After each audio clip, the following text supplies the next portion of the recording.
बिस्मिल्लाहिर्रहमानिर्रहीम। कानून 295 से मोहसिन रज़ा एडवोकेट। उम्मीद है कि मेरे तमाम चाहने वाले खैर वफ़ियत से होंगे।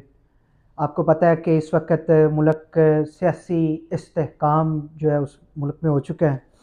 मुल्क इस्तेहसाल की तरफ जा रहा है, मुल्क बदअमनी की तरफ जा रहा है। तमाम सियासी मजहबी जमातें जो हैं उनको सोचना चाहिए कि मुल्क के लिए किस तरह मेहनत करनी चाहिए।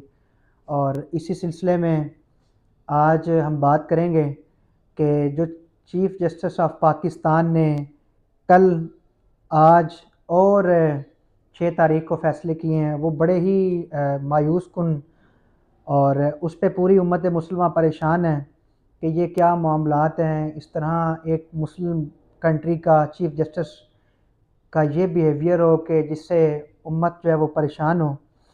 अब सबसे पहली जो बात है वो ये है कि 6 तारीख को चीफ़ जस्टिस ऑफ पाकिस्तान ने, मुझे तो चीफ़ जस्टिस ऑफ पाकिस्तान कहते हुए शर्म आती है कि काज़ी फ़ाइज़ ईसा जो है उसने एक फ़ैसला किया जिसमें कादियानियों को उसने खुली इजाज़त दे दी। 5,000 रुपये के मुचलके के एवज़ उसने बंदे रिहा कर दिए हैं। लालियाँ का ये वक़ूआ था, वो कुरान पाक की का तर्जमा कर रहे थे और कुछ किताबें जो हैं वो कादियानी दे रहे थे, जो किताबें बंद हैं मार्केट में, और पाकिस्तान का आइन और कानून उसको बेचने की इजाज़त नहीं देता। तो उन्होंने बड़ी जनाब अपना खुश दिली से और जनाब बड़े महकते हुए वो फ़ैसला दिया। और ये मैं समझता हूँ कि उम्मत मुसलमा ख़ास तौर पे पाकिस्तान के इदारों पे ये एक ज़ोरदार तमाचा है जो चीफ़ जस्टिस ने पूरी उम्मत के मुंह पे और इदारों पे मारा है कि एक इस्लामी मुल्क को वहाँ पे कादियानियों को रिलीफ दिया जाए। पहले 50 रुपये का इस्टाम दे के मुल्क पाकिस्तान से एक भगोड़े को भगाया।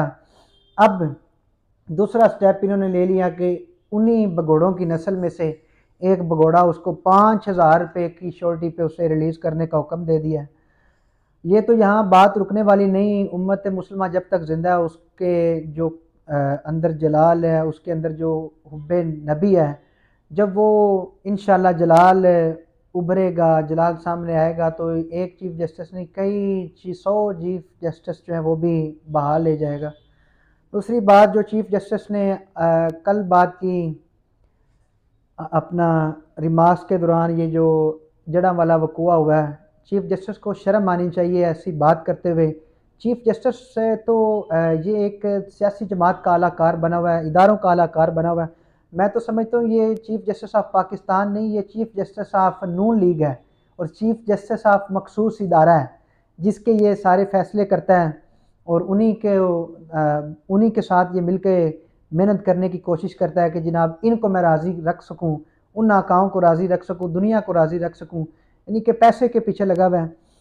तो जो जड़ा वाला वाक़या हुआ था वो उसके हम वो सारी जो लीगल उसके काम हो रहे हैं उसको हम देख रहे हैं, हमें पता है कि उस पे कहाँ क्या कुछ हो रहा है।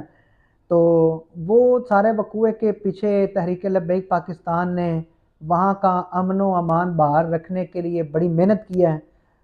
ये जो लोग कहते हैं तहरीक लब्बैक पाकिस्तान ने बड़ी इंतशारी जमात है, ये है वो है, वहाँ तहरीक लब्बैक ने बड़ी जाँफशानी से काम किया था। तहरीक लब्बैक ने इलाके का अमन व अमान बहाल किया, इलाके में एसी, डीसी, डीपीओ, आरपीओ के साथ मिलकर लोगों को, मुश्तिल लोगों को अमन का दर्स दिया, उनको घरों में भेजा। और ये चीफ़ जस्टिस किस मुंह से कह रहा है कि तहरीक लब्बैक पाकिस्तान जो है वो एक जत्था है। ये अगर जत्था होता तो इसने चंद वोट लेने थे, इसने 50-60 लाख के करीब वोट लिए हैं। हो सकता है कि चीफ़ जस्टिस के घर के 5-6 वोट ना हो, और वो बंदा बात कर रहा है जिसके घर के 5-6 वोट नहीं, और वो 50-60 लाख वोटों वाली जमात को जो है वो इस तरह बात करें। चीफ़ जस्टिस, आप ऐसी गुंडागर्दी और ऐसे अल्फाज का चुनाव ना करें जिससे आपकी दुनिया के साथ साथ आखिरत भी ख़राब हो।